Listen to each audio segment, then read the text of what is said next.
I want to thank you all for coming out here this morning to Houston. I am joined here by the Secretary of Energy, Steven Chu, today. He and a number of other scientists from around the country, the best minds in the world, have been brought here by Secretary Chu and me to focus in on dealing with the problem that we have in the Gulf, and that is all the efforts are trying to be focused on plugging the well that is flowing in the Gulf. I want to say two things. This is first a manifestation of the President's focus on dealing with this problem. There are many aspects of the response that are going on below the sea, aspects of the response on the sea, protection of the shorelines, and whatever efforts need to be done to take care of the damages that might occur. And we are confident and resolute that we will solve this problem.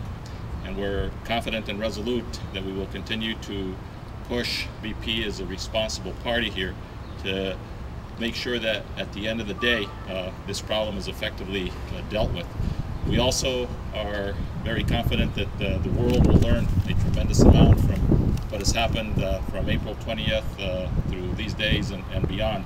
And so part of what we're doing here in Houston today is also learning more about safety measures that ought to be taken with respect to production in the outer continental shelf.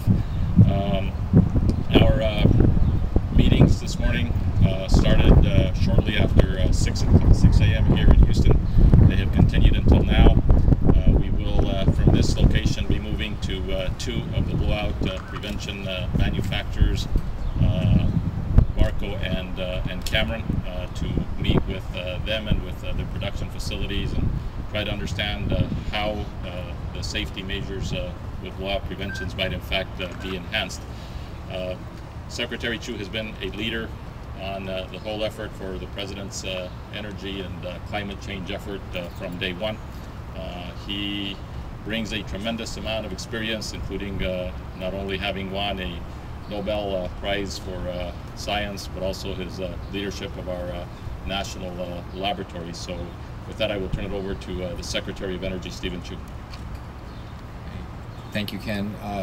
The only thing I want to add to this is that much of the intellectual horsepower, the scientific and engineering horsepower of the U.S. government and of the universities is now being engaged in this problem. For several weeks now, members of the Department of Energy National Labs have been here on site. We have been briefed in the Department of Energy on a several-day basis. During this time, one of the National Labs director, Tom Hunter of Sandia Labs, has been there. And so today what we've done is we've now, through advice from many others, including John Holger and OSTP, we hunted around for other people who can be brought here.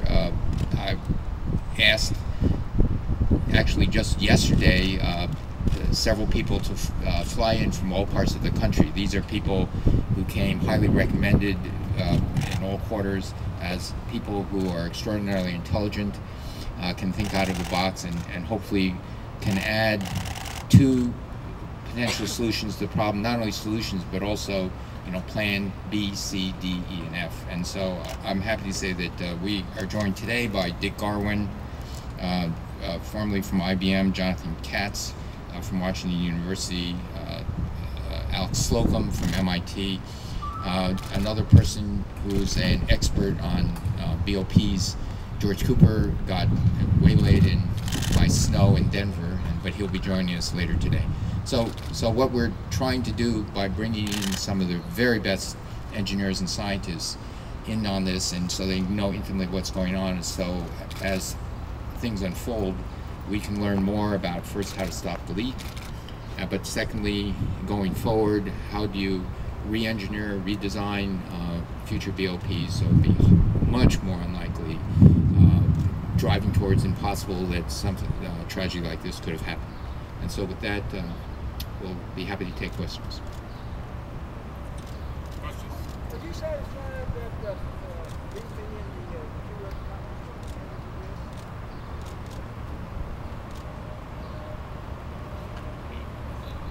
The fact of the matter is that there's been a huge problem that has occurred here.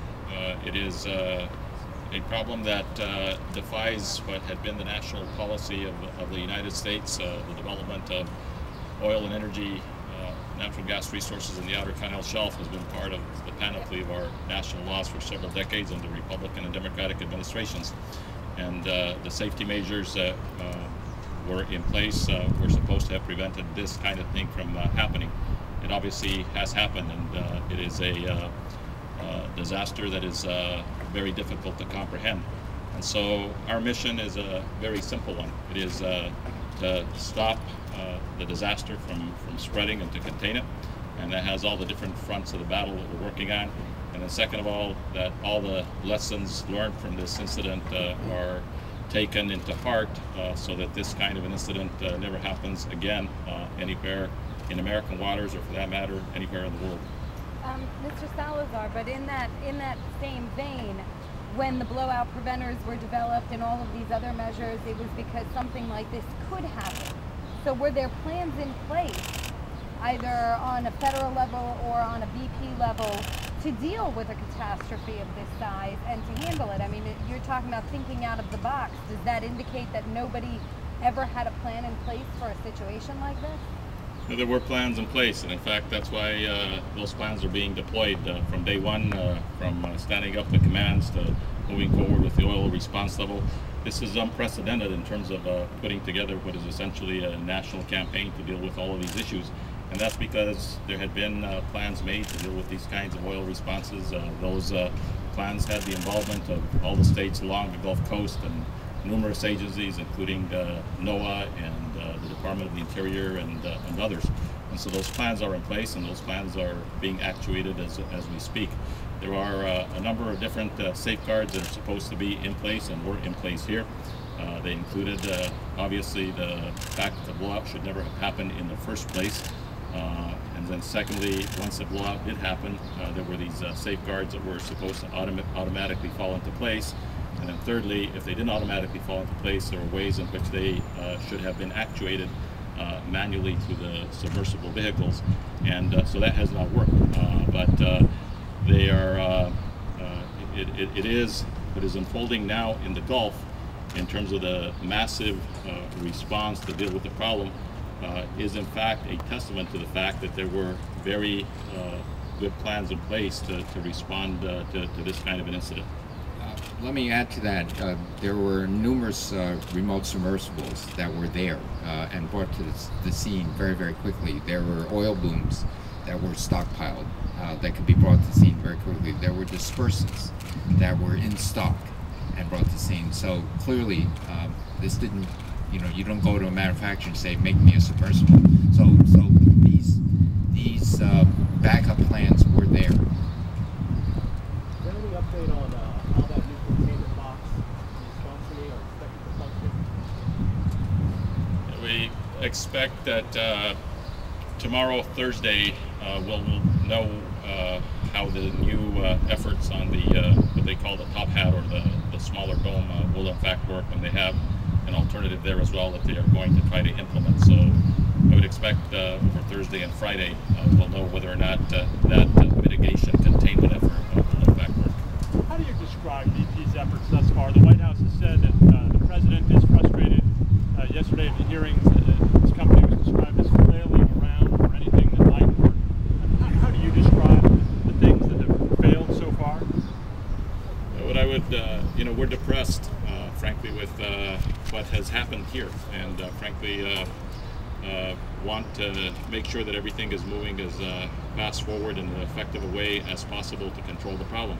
And so yes, there's a great deal of frustration. BP is a responsible party. They need to have everything at the table to make sure that they deal with the immediate problem and also with any consequences from the problem.